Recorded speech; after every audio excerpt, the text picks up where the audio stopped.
Well, hello Year 11 and goodbye Year 11. This is the final time I'm setting any work for you. So instead of actually making you sit there and do something, I thought I'd make a video to say my goodbye, as I won't be able to do it in person. It is sad. We normally get a last lesson with our Year 11s, and mine is normally taken up by doing some silly awards for the kids I've taught for the last 2, 3, 4 years. And in this case, we don't get to do that. So instead, I thought I'd make this video for you. So here I am in Shea Johnson, the House of Johnson, lovely sun outside. And again, it's been rubbish the time you've had recently, but I mean, you've got to admit the weather's been pretty good for you guys, hasn't it? Hopefully, that's sort of gone. They talk about a silver lining to things. Well, hopefully, yours has been a warm, blue skied silver lining, if you like, for you guys. And so this is it. I wanted to take this opportunity, as I would have done if we were face to face, to try and give you some words of advice. I hold out hope that there might be some sort of ball. I don't know anything. Those decisions are being taken by people far more important than me. But anyway. This is my goodbye to Year 11. I had this all brilliantly typed out on my computer, and since then, somehow it's got lost and disappeared. So what I've done is I've written a few notes in front of me, and I thought I'd share those things with you. So this is my advice, Mr. Johnson's advice to you moving forwards. And here we go. Step number 1 is be polite. You cannot underestimate the importance of good manners and the impression it makes on people. You're saying your pleases and your thank yous. Trust me, it sounds simple. It goes such a long way. And many of you are there already. You've had a fantastic upbringing with parents who care for you. So always remember, there's my step number 1, be polite. Number 2, I really believe in, is going the extra mile. It says a huge amount about your character if you're the sort of person who offers to do things. So when you get that first job, whatever it may be sweeping up in a hairdresser's, it may be selling ice creams at a beach to tourists, whatever it is, be polite and go the extra mile by offering to do things. Can I help with that? I'm all done here. Is there anything else you'd like me to do? Those sorts of questions will impress your employer, and those sorts of things, you don't realise them at the time, but really could make a difference to you. Be punctual as well. Some of you have come foul of this and sort of discovered what happens when you're late to my lessons, but actually being punctual is really important. Always aim to be somewhere just that little bit early. Don't be that person who turns up a little bit late, because it's irritating and it also just shows a lack of care. So care for things, care for your manners, care for doing extra work, and care for your timekeeping as well. That is honestly my definite good advice to you. Smile.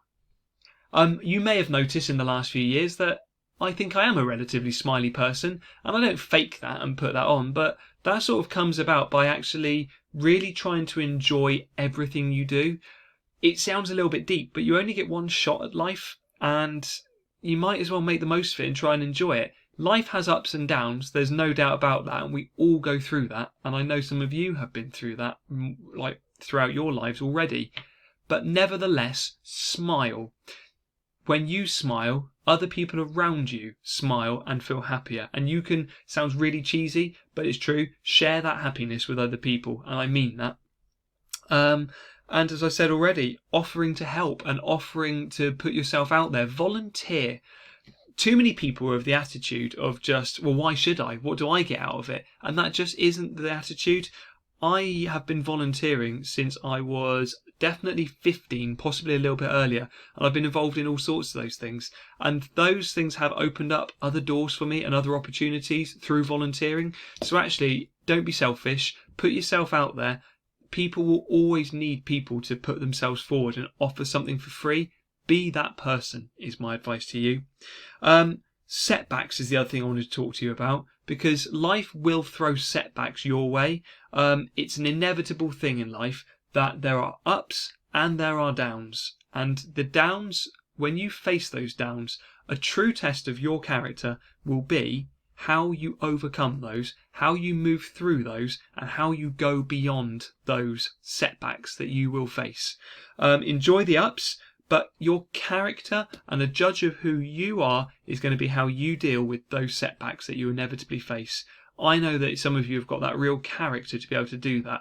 So focus on that in life and know that when one door closes, another door opens. And I'm trying not to talk in too many cliches like that, but that is true. One door closing on you, you just don't know when that next door will open, and it will. Other advice I could give you, travel far.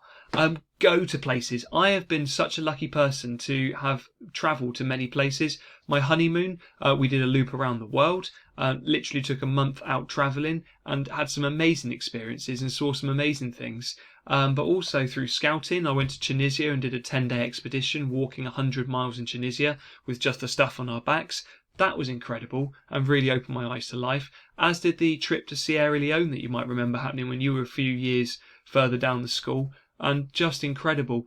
All of those things build up the person that you are. If you are a person who doesn't take opportunities and put themselves out there, then you're always going to be that person who's got really nothing about them. You've got nothing to add. You've got nothing to bring to conversations. You haven't got those experiences. So yeah, go, travel, enjoy the world. If an opportunity for a gap year turns up and it's not going to be horribly unaffordable, go for it. Take all those opportunities, but ultimately work hard. You are at the start of a journey, and this is where it gets really cheesy. I'm making this up, but this is the start of a journey of life for you. You've done 11 years of education. You have done what everybody else has done for 11 years. And now is the time where you start making decisions which will take you on a different path to those other people. Embrace it. Go for it. You are about to become the most amazing person that you can ever become. So make those decisions that are going to give you those opportunities. Be nice and ultimately enjoy it. College may be for you. It wasn't for me, but then I moved on to university. That was amazing. And as you move on now, you're going to make more and more specific decisions about what you want to do. So start thinking about what that goal would be. Are you happy being sat behind a desk, tapping at a keyboard for the next 40 years? Or do you want to be out in a field somewhere doing some archaeology? Or do you want to be exploring jungles somewhere, sort of taking samples and discovering new wildlife, or whatever it may be? Do you want to be working in a classroom? I know that some of you do. Trust me, I love working in a classroom. You actually get to have some really nice laughs, and the children you get to work with are what make the job. Whatever you choose to do, go for it and give it everything. Don't hold back, study hard, and the rewards will be there for you. Now, I feel like I could rabbit on for ages and ages. If we get the opportunity to see each other again, and as I said earlier, if there's a possible ball, I really hope we do get to see each other again. And then rather than do it over the internet, which would be inappropriate, I'd have those individual sort of laughs and conversations with you and tell you how amazing you are. In the meantime, I wish you a very happy summer. It's maybe not the summer you were hoping for, but making the most of the challenges that life throws at us. I don't know about you, but I've discovered my local area and seen things I never knew were there, been out every day. I've caught the sun and actually managed to build stuff in the garden. I've impressed myself with what I can actually achieve, and hopefully you're doing the same. So, year 11, it has been a pleasure. The final thing I want to say to you is keep in touch. You have my email address. There's nothing that brings greater joy to a teacher, and teachers as we get older, the number of children I've taught over the years, I love hearing from them in like however many years' time it may be about the things you've been up to. Please stay in touch and maybe consider sending a postcard. If you go somewhere on some uni related thing, college related thing, whatever it may be, send an email, absolutely, but maybe pop a postcard in the post and send it to Penrice, and I would love to see what you get up to. So I do want you to stay in touch. I want to say a massive thank you for being yourselves. Some of you have worked hard, some of you have been hard work, but whatever it may be, I know that you will get the results that you deserve. So year 11, goodbye, good luck, and take care of yourselves.